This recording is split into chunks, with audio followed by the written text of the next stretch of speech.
Hi, my name's Imogen. I'm from Little Heartbeats, and tonight I've been joined by. Hi, I'm Kira. We've got another Kira, not the Kira from Little Heartbeats. I'm not interviewing my boss. So we've got another Kira, and Kira lives in. I live in Wrexham, North Wales. So I bet it's cold and wet and slightly snowy there at the moment. Very, very wet at the moment. And for those of you that don't know, Kira has it double bad because she's just come in off the farm. So, whilst we're all kept nice and warm, think of Kira tonight out in the sludge and the snow. Yeah, wet. Are the animals okay? Yes, they're all ready for bed now. All fed, watered, and ready for bed. Right. Kira has very kindly agreed to take on our challenge for interviewing. So, we're going to give this a go. Are you ready? I'm ready. Okay. At what point did you pee prom in your pregnancy? At 22 weeks and 3 days. And what was the outcome of that pregnancy? Unfortunately, my little boy passed away sort of at 23 weeks plus 1 day. Oh, I'm really sorry to hear that. Did you ever request a loss support pack from us? I did. Kira offered me one, and I said yes, please. And what was the best thing about that pack? I really loved receiving the bear. It was sort of sponsored by another parent who'd been through a loss as well. So my elephant bear sort of had another baby honoured on it, which was lovely. And you get like a little recording device. You can record a song or baby's heartbeat or whatever you want, really. And that's a lovely little touch. Things that you don't realise would be really important until it's given to you, and it means the world to me now, and I would never have gone out and done that for myself. I'd recommend that to anyone. It's lovely. That's really great feedback to hear. Right, if you don't mind me asking, how did your baby die? Like, what was the diagnosis or the reasons behind it? So he passed away during my labour. He was what's known as transverse breech. So his head was on sort of my right side and his bottom was on my left. Because I had no amniotic fluid left, they couldn't turn him. And I was so unwell at the point that they had to induce me to save both of us. We didn't have time to try anything else. I wouldn't have survived a cesarean if they had have offered me a cesarean, or if I hadn't been able to actually push him out, then I would have probably ended up with a total hysterectomy if I'd survived the operation because of how he was lying and how early on I was. And what was making you so unwell? I had an infection which then developed into sepsis following my my PPROM.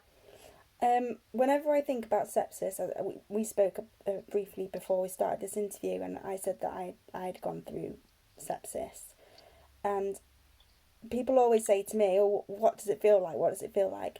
And I can only describe it as it felt like I was dying. I was that ill. I just felt so like death warmed up. What do you think your experience of how you felt when you were seriously poorly, and if you could give one major symptom out there of... Probably the biggest symptom for me was I was so tired and cold to the point where I was wearing sort of a woolly jumper a bit like this and my partner's coat whilst I was lying in the hospital waiting to be transferred. Were you still shaking? Yeah, shivering, legs like jelly. But otherwise, I felt like I had done for the last... I felt awful for the last week. Yeah. I wouldn't have said I felt any worse other than this cold. And then it, like cold shivering, not cold as in, stuffy nose or anything. I just felt awful, but I couldn't put my finger on what was making me feel awful. It wasn't like a tummy ache or a headache or, like I mentioned, a stuffy nose, nothing like that, just general awful. Yeah. And after you went through this tragedy, what support was there for you in terms of grief and loss and... Okay, so I was given a bereavement midwife who came out after I was discharged from hospital. Whilst I was in hospital, the care I received was fabulous. I got to stay in a butterfly suite, which is a designated suite for bereaved parents, which had a cold cot, so I could get to know him. I'll give him a cuddle, and things like that. And then when I was and I was still very unwell, so I needed to be in hospital. And then I was given a bereavement midwife who I met a week after I got out of hospital. But then I didn't really have anything else after that. My GP surgery forgot that I'd need a 6-month postnatal check until I asked for it, and then I self-referred for some counselling sort of a few months later, and once I've received that, which was 7 months after my loss, then I've started to really feel the benefit of that. And now it would have been nice if I'd had that earlier. Yeah. Is that the wind? That is my huskies. Oh. I don't know if that was caught on camera, but I heard it, so it must be on camera. That's hilarious. I thought it was either a ghost or a wind. I was there. No, that was Tachi the dog. Okay. So, sorry, Bob. If you could wave a magic wand and if you could put in place a new system of support, or did you ever feel like there was something that really you needed but wasn't there, or if you could change the way that you get support afterwards, what would it be? I think possibly sort of support offered as soon as you're able to talk about it, really. Yeah, that's really found good point. little heartbeats myself, my midwife, and the fetal medicine doctor hadn't heard of little heartbeats as a PPROM charity or support.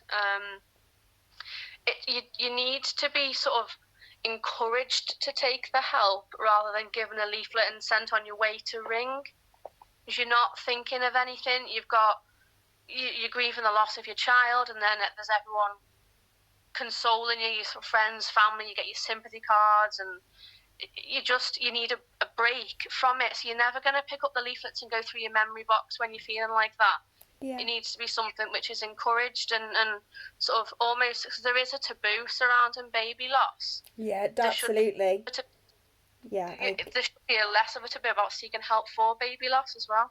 Yeah. I've not really spoken to any angel mums that have said, do you know what, I don't need help. I've not met one. Not one. So it's a really valid point. I mean, there's so much support, well, depending when you live, for when you have the baby, but then I think people forget you still had a baby. Yeah. So sometimes you don't feel like a mum because you've not got anything to show for it. I still don't feel like a mum now. I recognise that he was here, which some women don't feel able to do. But Mother's Day, I didn't get a birthday card from him, which are all normal things that you would get had he survived. That's not something that we get anymore, but we need to sort of be kinder to ourselves, really, and recognise that we are parents, mums, dads. Yeah. Right. We're done. Okay. Yeah. I'll ask one more question.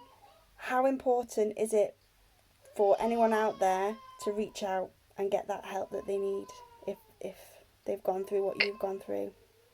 It's so important. I cannot stress enough. I was in such a dark place that I am saying this from a place of total honesty. Seeking help saved my life, and just that one phone call or that one reach out will help you in your darkest day. Really, if you need help, seek it. We're all here. Not one of us would mind you messaging us if you needed it. Amazing. You're such a strong person. I'm not. We all are. I can't. There's sometimes there are no words, and I don't know how mums can speak out so passionately after utter tragedy and utter loss, and it just blows me away how incredible you all are. Oh, thank you. You are. It's a club wants to be in, so but it's a family as well. Definitely, yeah. Bind you together in a way that you never knew you could be bound. Exactly. And it's all over the world. I mean, yeah, all over the world. Right. Thank you so much for talking. It's been lovely meeting you and getting to know you. And just your story's just incredible. And I really wish you all the best. Thank you. And thank you for your husband for sitting there listening. I know you're there. Yes, he is. I hope the weather improves for you for your farm. Oh, thank you. Do some sun dances for me. I will do. No more. All right, I'll speak to you soon. Bye. Thank you. Bye. Bye.